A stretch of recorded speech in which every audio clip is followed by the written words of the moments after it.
natural a gente querer estudar o narcisismo, saber como funciona, por que eles fazem o que fazem. Primeiro tem essa tentativa de gaslighting, de distorcer, pôr a culpa em você, e você que está me criticando e tal. Depois, o vitimismo. A pessoa pode fazer que vai passar mal. Vocês não conhecem algum narcisista? Fala, não estou me sentindo bem. Às vezes a gente não se sente bem mesmo. E isso, em relações com emoções difíceis, em momentos difíceis, a gente pode se sentir, nossa, cara, não estou nem me sentindo bem, me formiga isso, me dá uma falta de ar, é normal, nós somos humanos. Agora, o sentir-se mal manufaturado para se escapar de uma responsabilidade ou para continuar fazendo um jogo de qualquer tipo, enlouquece as vítimas. O sentir-se suficiente, não ficar na mão da situação e pensando, vem com o tempo. São etapas. É preciso confiar no processo. Fantasia compartilhada é um dos piores pesadelos que a gente tem nas relações abusivas, disfuncionais, com gente imatura e, sobretudo, com narcisistas e psicopatas. O que é a fantasia compartilhada?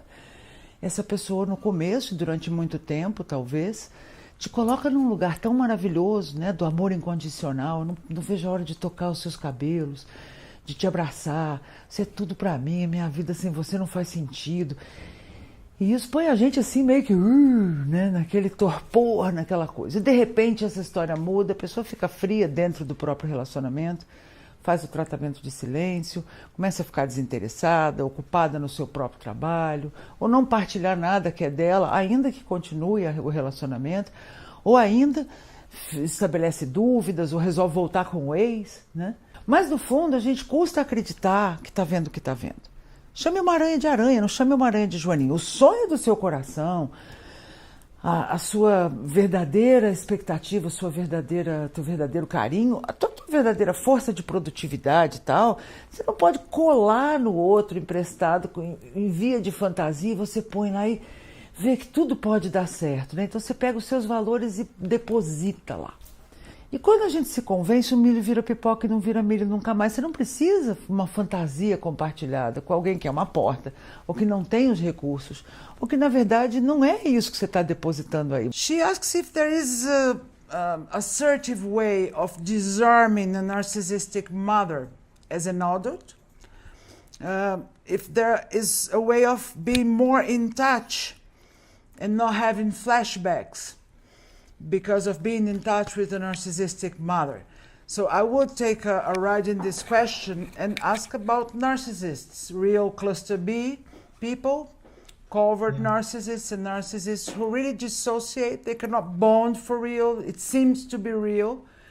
And it looks like CPTSD victims are more, or codependents as well, are more prompt to engage relationship with this kind of people.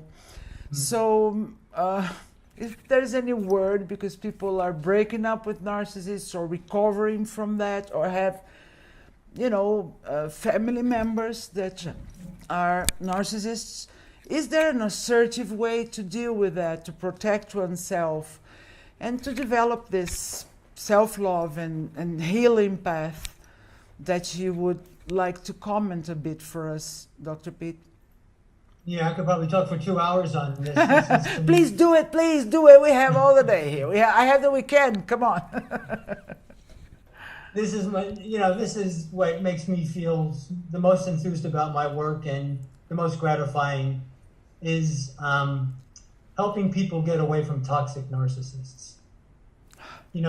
There's a spectrum for narcissism, and we can all be a little narcissistic here and there, but we're not a narcissist if we can see it and we can say, hey, I'm sorry, I've been talking the whole time and didn't let you talk, or I got mad at you and I was contemptuous with you, I'm sorry.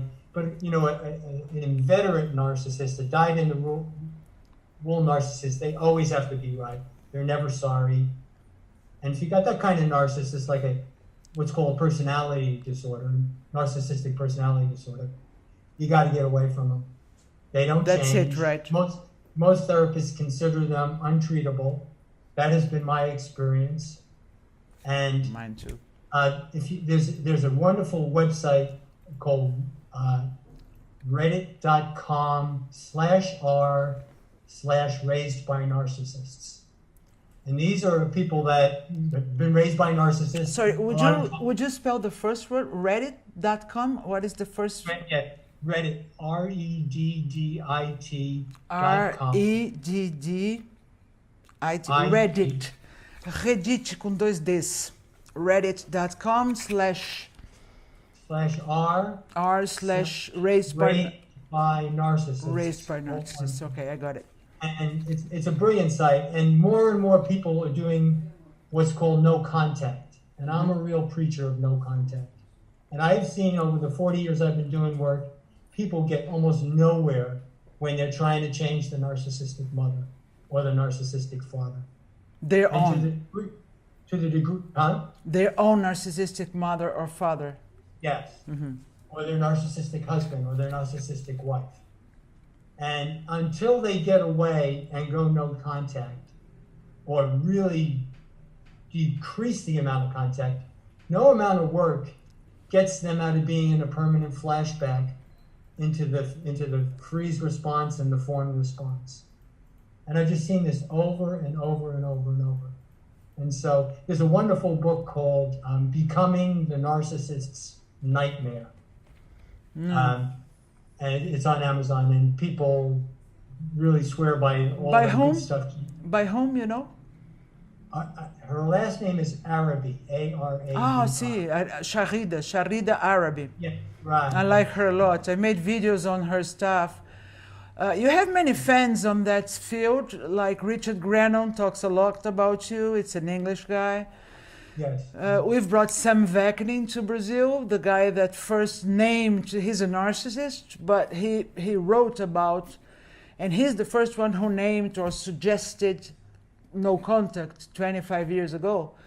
He's a narcissist, and he said, run to the mountains, just go away. You can't help it. I know you well. Like science. I mean, and not only run, delete their phone number. Do not talk to them. Do not delete their email. No, but if they need something, if they're sick, they call the hospital. You have nothing to do with that. Just go away. Right. Yep. There's another author that I would like to mention that mentions you a lot, and it's the most serious person I've ever met. She's called Lisa A. Romano. She's an American from New York, an enlightened woman, a good soul, a good-hearted, and very serious technically. I mean, she's not a psychologist, but I'm from the field of psychotherapy clinics and neuroscience, but she's a life coach that's better than many. She's just awesome and serious, and really I love her. And she refers to you a lot. So I came to you because of those people. Oh, okay. I've heard of all the other people you mentioned, but I will check her out. I haven't heard of her. Lisa Romano, Richard Grannon, these people love you too. Well, that's not very hard because this is just... So this narcissistic, the covert narcissists, these people cannot make connection inside. They seem to be there, but they are not, right? Yeah. And it's harder to see. It's hard, they're tricky to identify. Mm-hmm. I see in my own recovery as a recovering codependent, I just get better and better at recognizing the various shades and types of narcissists. And the covert ones can be particularly tricky. Some of them get really good. Maybe they read a couple of self-help books and they know what it's like to be sincere. So they can be a little sincere. They are artists, and right? Listen to you a little bit in the beginning. But once they hook you, it's going to be all about them. And they're going to use contempt, this nasty cocktail of anger and disgust to make you feel ashamed and afraid. And they'll enslave you. And that is often what happens to us as a kid. I was enslaved by my mother with that nasty cocktail, and then I had friends like that, male and female, until I started to understand this. And I see people get stuck and not go very far in their recovery, even with just like one phone call a month with a narcissist. And not, with the original narcissist, whether that's the partner or there's usually a parent if you got a partner. Yeah.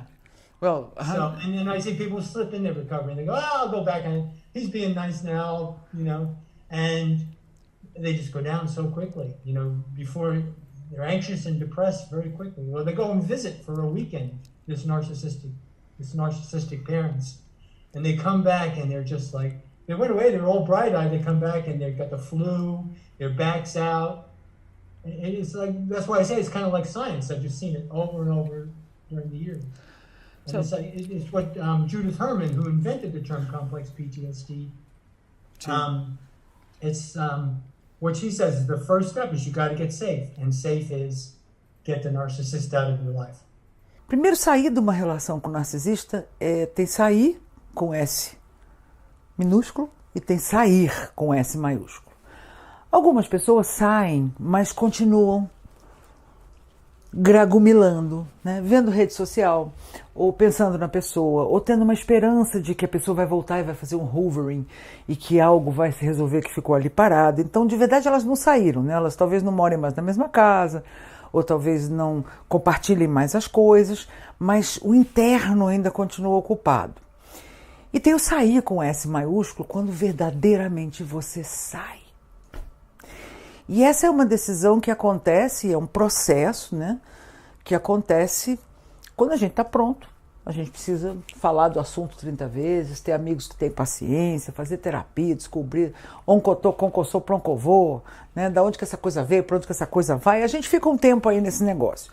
O sair com S maiúsculo pode te ajudar nessas três coisas que eu estou te pontuando. Primeiro, faça coisas que com essa pessoa você não conseguia. Você ou não conseguia, ou você ia ser criticado, ou você ia ser invalidada, ou ia ter um silêncio estranho, ou ia ter uma crítica sorrateira, né? A segunda das três coisas que faz a vitória verdadeira de ter deixado uma relação narcisista é descobrir os seus verdadeiros talentos, os seus verdadeiros gostos e o quanto a fantasia daquela crítica ou daquele abandono, às vezes é um descarte cruel, às vezes é um abandono, às vezes é um olhar assim até sem falar, né? Quais são todos os traços ou as formas de uma relação narcisista ter terminado ou ter acontecido, né?